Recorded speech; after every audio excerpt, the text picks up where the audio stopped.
sometimes I just need to reach up and touch the rock above my head. You know, I mean, look at this rock above me. Look at this.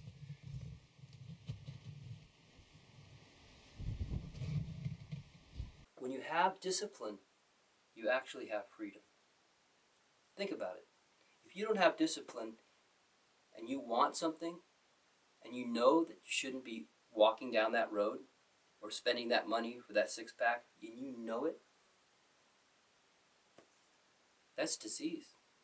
That's frustration. That's suffering. That's sorrow. That's grinding the mill of your bones. So I discovered something after giving up many things, that the inner lover is activated with the breath. You may think that you have to breathe to live. No. When you get your body pure and clear and clean, your breathing actually is something, it's something that you do because you desire to. I don't need to breathe. Yes. I only breathe out of choice. Once the body is totally balanced, the bones and the structure are sitting one on top of the other, the vertebrae, the spine is straight, the tissues are open. Do you think I'm breathing? You may think so, but I'm not. The breath will come in, and the breath comes in a very holy way. After living in the caves here,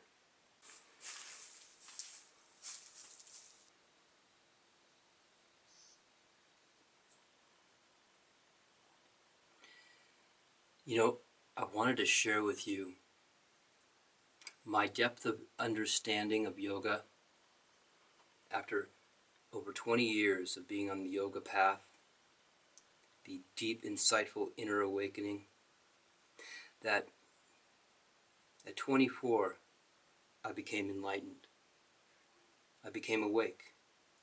And I knew that my path completely changed from all the cues or ideas that had been put into my head throughout my 24 years previous to that. And I discovered it's all about following your own inner path, your own inner teacher, your own inner awakening. Because we're all gods here. We're all totally in control of our life. We have many parts of ourselves that we tune into or don't tune into. It's like turning on one switch and turning one off. When we really turn on, when we really wake up, we become spiritual warriors. And that's what I decided that it's a must, it's a necessity in this planet, is to have a place where people can wake up, people can become spiritual warriors, and people can listen to their own inner guides. And that's why when I got on this path, I discovered many things about what my desires were and what was the real truth of the spiritual path or the true awakening. Where is that? So always digging and removing things, continually cleaning and clearing my mind, my material objects, my body.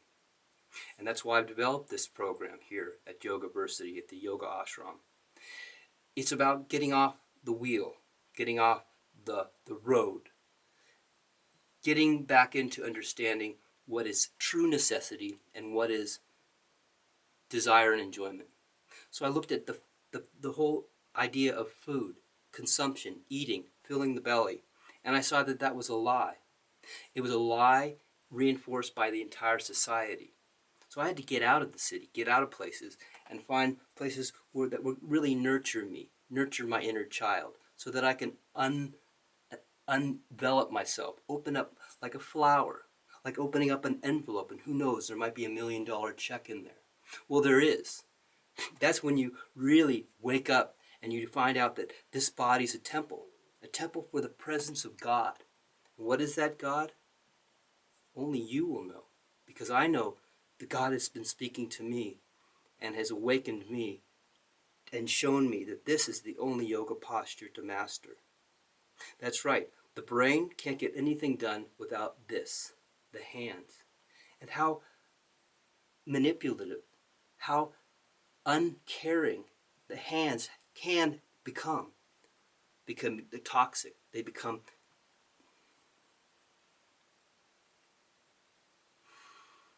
it's all about purification.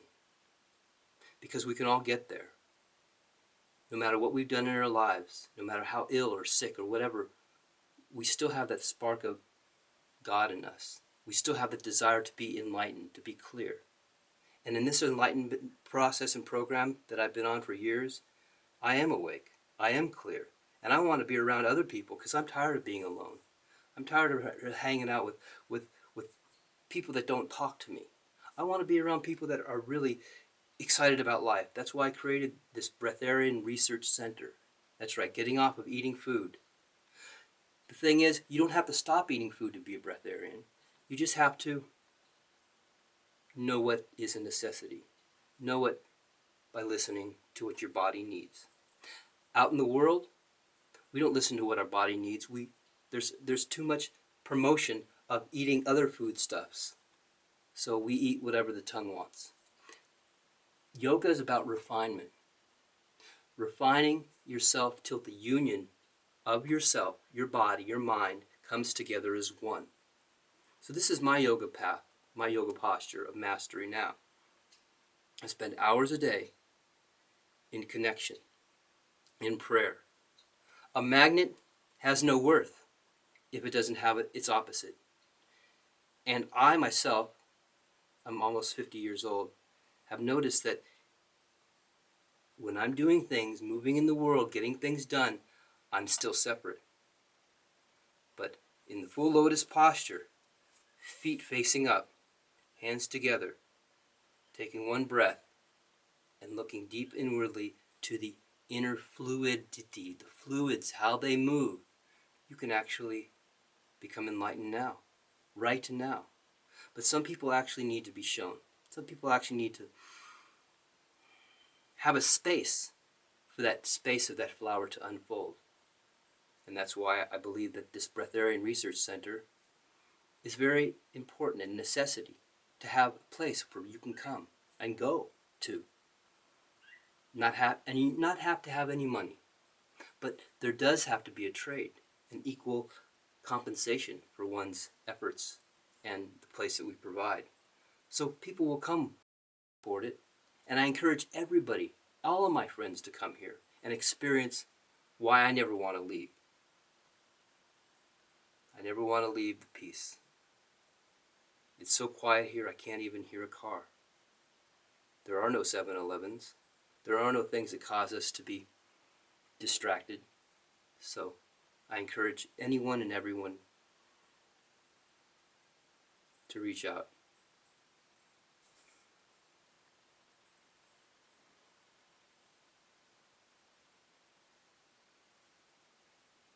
Coming out, you're actually focusing your mind on the back of the fingernails, right at the very back of the nails. You focus and lift them up.